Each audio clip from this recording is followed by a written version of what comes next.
Hi everybody, welcome to the live for today. All right, I'm trying to make sure that we get even. Okay, so I want to say hey to all of you replay viewers. So excited that you're able to join me, and thank you so much for coming back and watching on a replay. Today we're going to talk about productivity. Make sure that you hashtag live or hashtag replay down here, down there in the comment section to let me know that you're here. Drop your favorite emoji to let me know you're excited to learn all about productivity and how to increase it. All right, guys, don't forget to press that follow button to make sure that you are following me so that you get notifications of when SPV Services and Designs goes live with must-know information. Don't forget to share and invite people that you think that this topic of productivity and increasing it is going to help anybody that you know. So go ahead and share it all you want. We love when you share our stuff. So a little bit about me. Hi, I'm Sarah Prile, and I am the founder and owner of SPV Services and Designs, where we help you to simplify your business.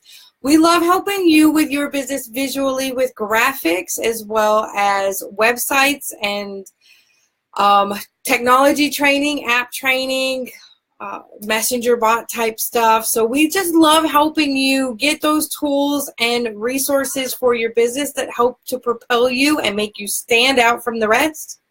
So that's me. Hi. Mommy. Okay, well, Mommy's doing a live. You can say hi real quick. Say hi. Hi. This is my business partner. Parker. Yeah, yep, Parker. All right, now go watch your show and I'll be right out. Mom. You just go. Mama. And this is why we're going to talk about productivity today. Okay, so today we're going to talk about productivity. So I get asked a lot, how do I manage my business from home? And I told them that the reason why I started my business, I told them that the reason I had told them that the reason I started my own business at home was because of the fact that I needed to be home for my son and I wanted to be home for him. And so that's exactly why I had started my business, was so that I could spend more time with him along with his dad when his dad was home from offshore.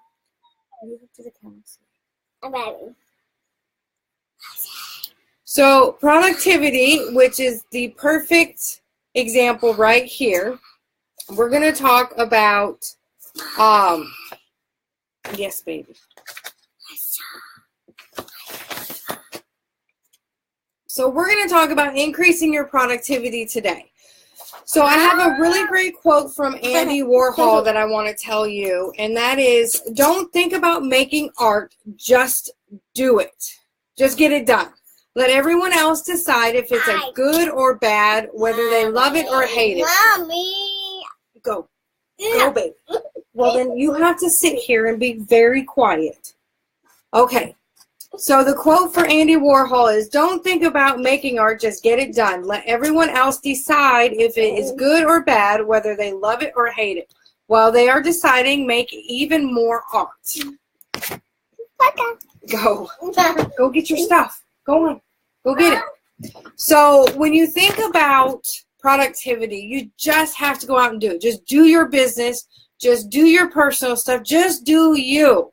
If people love it, then they love it. If they don't like it, then they don't like it. It's not like you can do anything that's going to be different. Go get the iPad. It's not like they're going to do anything different if you change who you are. So,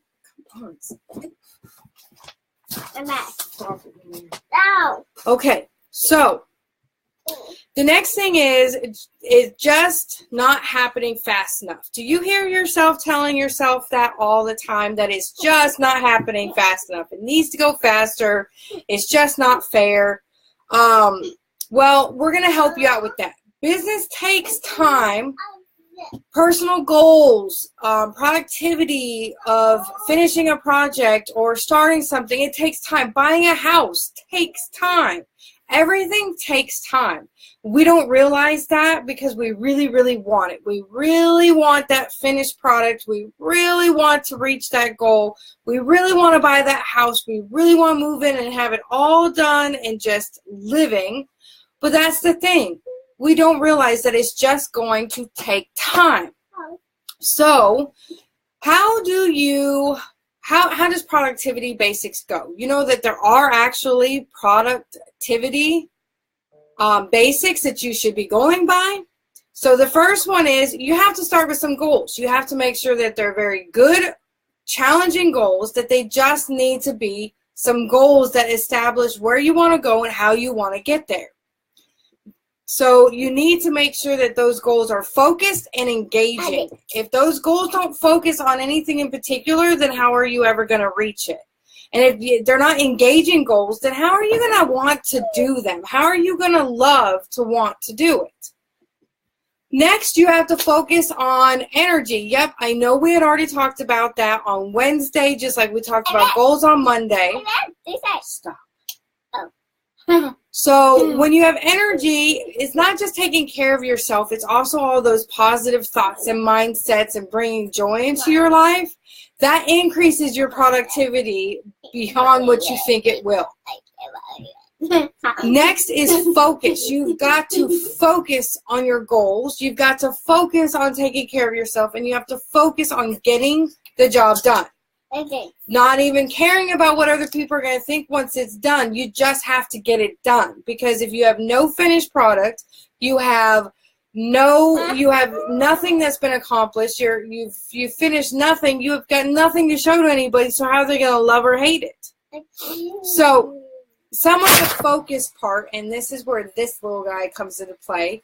A lot of the focus problems that people have when it comes to productivity is information overload, which is boy, this word's gonna get me. Analysis paralysis, which means that all you're doing is sitting there looking at data. You spend more time trying to analyze all of your data or trying to make sense of it or trying to make it work for you that you miss out on everything else that you're supposed to be working on. So information overload, you really have to be careful about the information that you're grabbing. If you grab too much information all at one time and you're sitting there looking at yourself, and I've done this plenty of times before, where I'll say a bunch of videos from Facebook. Do you want to go? No. Then you need to be quiet. Bye. Please be quiet. Thank you. So I save a lot of stuff from Facebook and from other places, and I have all the best of intentions to go back and watch it, but then I don't. And then I've got just all of this information just sitting there. So it's really important that you're careful about not overloading yourself on information. Next is your distractions. Did you know that your distractions, such as children and other thoughts and thinking about when's the day going to end, when does my vacation start, things like that, they actually slow your thinking process by over half. Over half. Your thought process starts to slow down over half the speed that it should be going at, because your distractions are clogging up everything that you should be using to be going for your project. So distractions can throw you off for a few hours. So one distraction can completely derail you for a minimum of a few hours before you can get back on track. That's a few hours of productivity that you just lost. And it's kind of like sleep. Once you lose those hours of productivity, it's really hard to get it back without making something else suffer. Whether it be you getting off work at a decent time and getting to bed when you're supposed to, whether it's family time, something else is going to suffer because of that distraction, that interruption that ended up snagging those few hours from you. He is a big distraction, a really big interruption as well. Now, of course, he's my child, and I do have to adhere to the fact that he's going to distract me. But that's where putting in systems of being able to understand that when he starts to get really distracting like he is right now, that maybe I need to spend more time with him at that point. Yes, I know, you're a boy. That I need to spend more time with him so that he's not being that distraction anymore. So maybe I need to do less work at that point and finish whatever I'm working on later on when I know he's had enough of me. Because let's face it, our kids all have enough of us at some point. Thank you. If you're going to color, then color. But if you're going to talk, you're going to go out. Okay. So one of the biggest key things to help you with your distractions, interruptions, and your analysis paralysis is don't check email, don't check Facebook, don't check anything for at least 30 minutes to an hour from the time that you wake up, first thing in the morning. When you first go to work, don't check emails and stuff. Get yourself situated. Give yourself 30 minutes to an hour to situate yourself, wake up, get moving, do what you need to do before you actually start diving into work. So the work-life balance debate, that's another huge productivity basic thing that we're going to talk about. Oh my goodness. Work-life balance, if you notice, it's a very big debate, and it's been a debate among myself for a while, since I started my business almost 2 years ago. How do you balance it all out? And I've asked tons of people, how do you balance out having a stay-at-home business and have a stay-at-home life?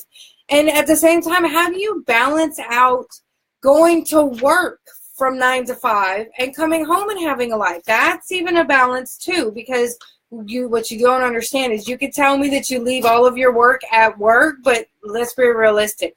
Your thoughts come home with you. Your goals, what you didn't finish, what you did finish, what's upcoming, all of that still comes home with you.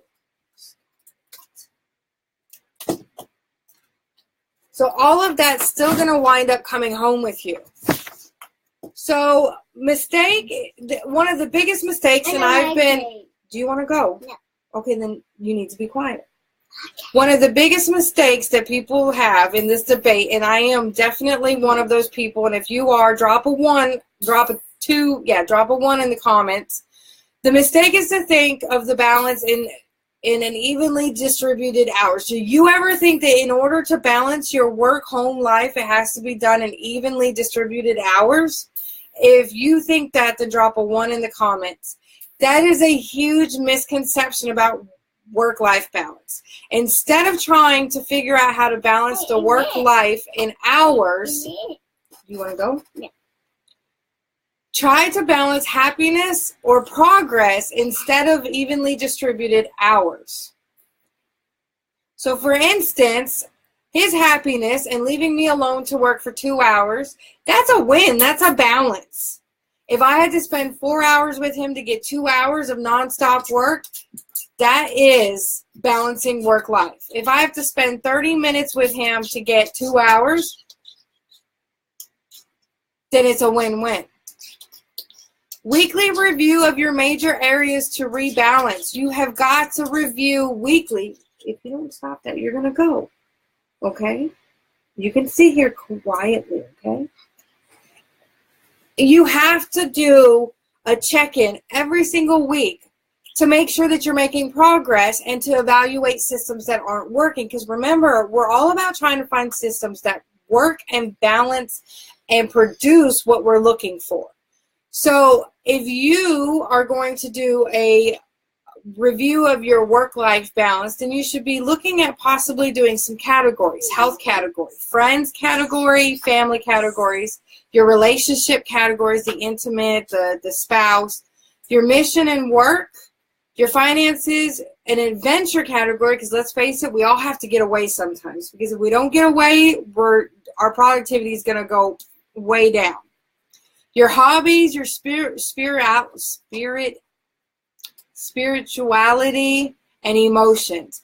If you do not have emotions as one of your categories, you're automatically not going to produce productivity as best as you should, because your emotions play a huge part in everything that you do. When my son is bouncing off the walls, my anxiety level hits high rocket because I'm trying to get stuff done and he's bouncing all over the place, and it makes me anxious because I am now my endorphins, my adrenaline, and my brain are now running at the same speed that he is because my emotions are tied to his as well. How he reacts to things is how my emotions are going to be tied to it. I may not react the identical way that he does, but I am going to have a reaction of some sort with whatever he's doing. So you'll always feel out of balance if you're doing work you don't find engaging and meaningful. You have to love what you do. I love being able to work from home and be with him. Yes, there are some trying times. What did I say? You have to be quiet. Oh, okay. There are some trying times to working at home with him, but at the same time, there are memories that we make that we could never make anywhere else. And not only that, but he's learning life lessons. What did I say? He's learning life lessons on how to effectively listen to somebody, how to have manners, how to pay attention, and how doing certain things has certain consequences. I love you too. Now, can you be quiet so Mommy can talk? Okay. All right. One other thing that you have to remember while you're working and managing the balancing of productivity is you have to take breaks. If you don't take breaks, then you're going to have, you're going to stress yourself. No, just wait. You're going to stress yourself out so bad that you're going to fly off the handle. You're not going to have high productivity because you're not going to be able to center yourself, get your brain cleared, and get focused again. Remember, every time that you get distracted, interrupted, or have an information overload, you have to clear everything out of your mind before you can continue on. Otherwise, you're just building that wall up to make it fall even harder. So, one of the things is that feeling incredibly busy but feeling like you're never making any progress, that has a lot to do with productivity and evaluating your happiness instead of evaluating your hours and determining on how you're going to do things. High performers have a very deliberate approach in planning their days, projects, and tasks compared to underperformers. They do things such as work on important things, avoid distractions and temptations. They prioritize all of their stuff so that when they are working their tasks, they are able to work them to the extent that they finish those high priority tasks without a problem when they were still highly focused. First thing, after they've gotten settled and centered and ready to go, they finished everything that was a necessity for the job. They finished all of that stuff so that way, when it came to the tasks that were important but not necessarily a necessity for that day, if they didn't quite finish them, they were okay with that because they could continue those on the next day. If you have tasks that have to get finished in order for other tasks to get started, or in order for you to make that paycheck or to be able to make that project work or finish something, those are what you should be focusing on first when your productivity is going to be at its highest peak when you first start your day. So to increase the outputs that matter, here are a few things to think about to make sure that you're increasing the output of what actually matters in your business or personal life. You need to start thinking about the outputs that matter most in your career are. And I'll leave these in the comments. So hold on one second. So let me go ahead and type that. Look at oh, no. Parker. Well, Mommy's doing this. And write. No, you don't need to write. Increase, look at I'm Hold being upset. Increase I love right. the outputs. Oops. Stop. Outputs that, this is very hard with you in my lap. Hey, Ma. Good boy. Can you go down for a second so I can type this up real quick? Okay. Thank you. All right, so the first one is Me. is Me. Me. Me. so the first one is to evaluate. Oops. Mommy. Is to evaluate the outputs that matter most in your career that are going to be the money makers that have to be done in order for other things to be done. The second thing that you need to do is to focus on what can you stop doing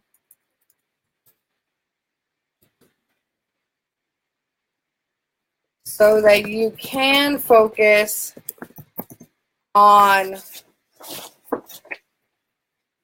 hold on, I'm looking for, I abbreviated something and now I'm looking for how I abbreviated it.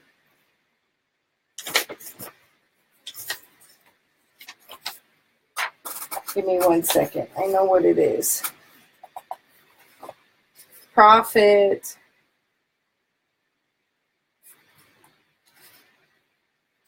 Pro-life quality output.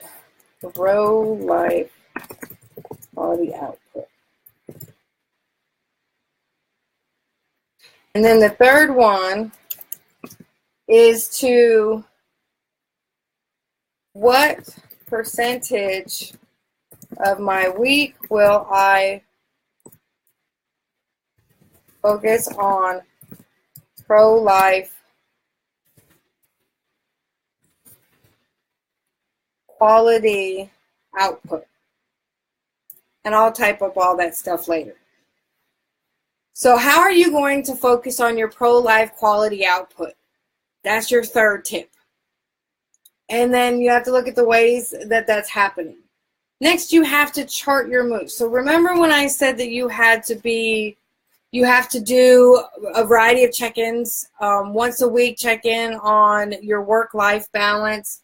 Well, the next one is to be able to do multiple checks that you have. And so you need to start looking at your dream. What's your biggest goal or dream that you want to accomplish, and how are you going to get there right now? You need to think about 5 moves that would help you progress swiftly to accomplish your goal or dream. You also need to think about 5 people who have achieved that dream, who you could study, seek out, interview, model, learn from, maybe get coaching from. You're going to find a lot of people, like I said before, you're not in competition with them, but you can learn so much from them. And then you have to look at the less important activities or your bad habits, and you have to start eliminating them.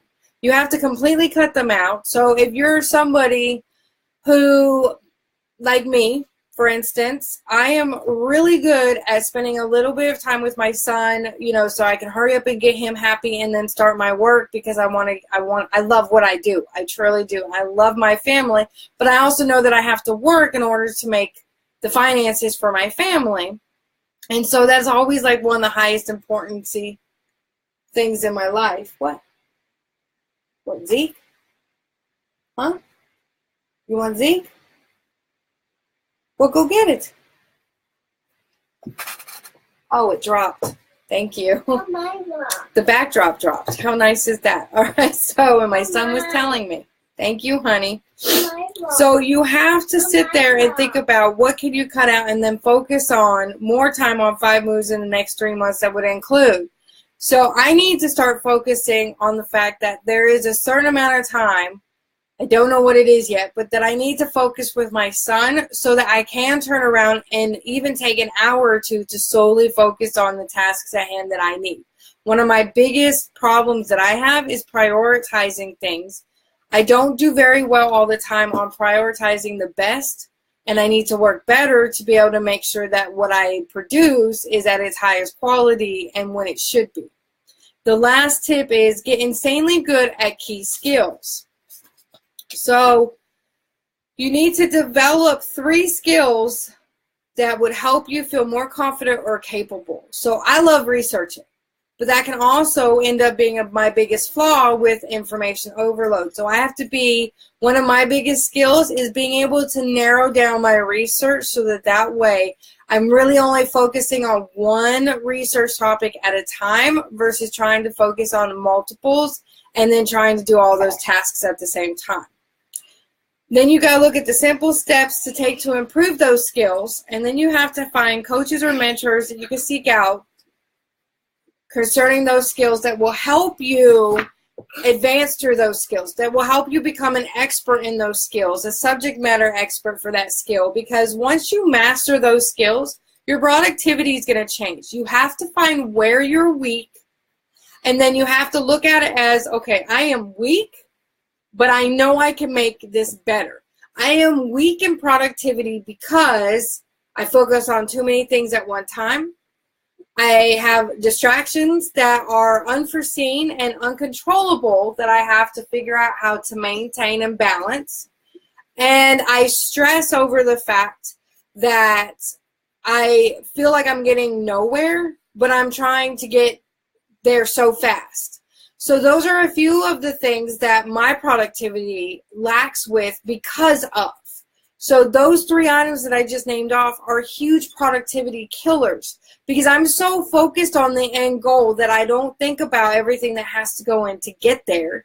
And so my productivity is less and isn't where it should be because I'm too focused on the end goal when I should really be focusing on everything that's right in front of me.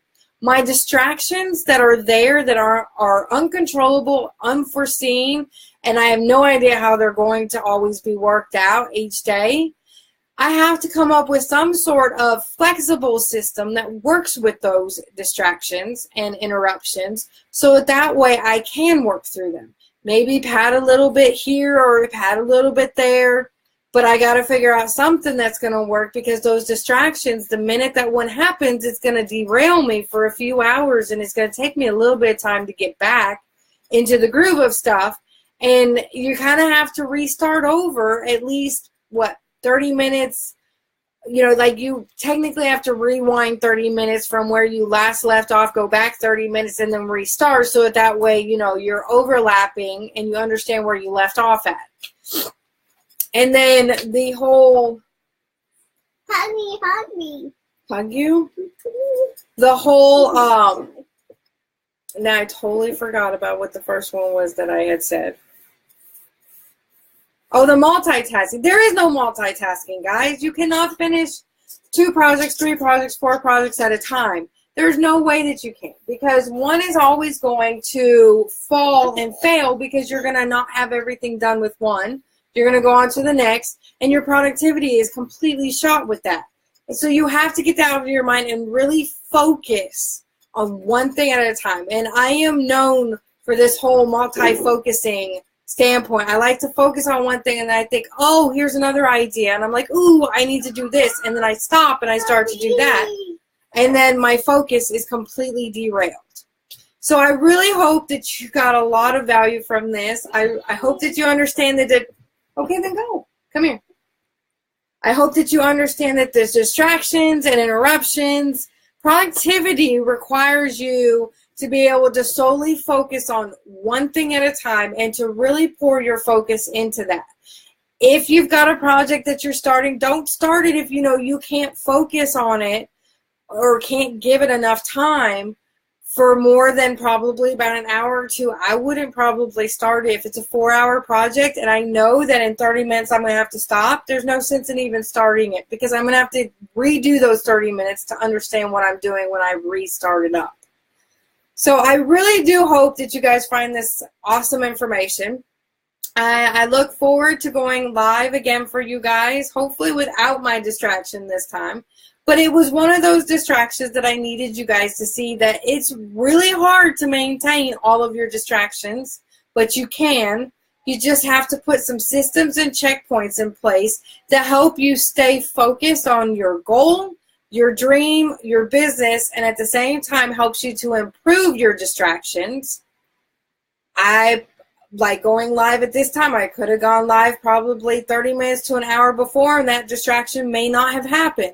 It's those types of things that you need to be looking at when you're looking at trying to increase your productivity. So I really do hope that you guys love this. Drop a hashtag helpful or hashtag valuable in the comment section if you found this helpful or valuable. Don't forget to share and invite people to watch. Productivity, we could all use the extra help. We're a work in progress when it comes to that. Don't forget to follow me, and I look forward to seeing you guys soon. Have a great night. Bye.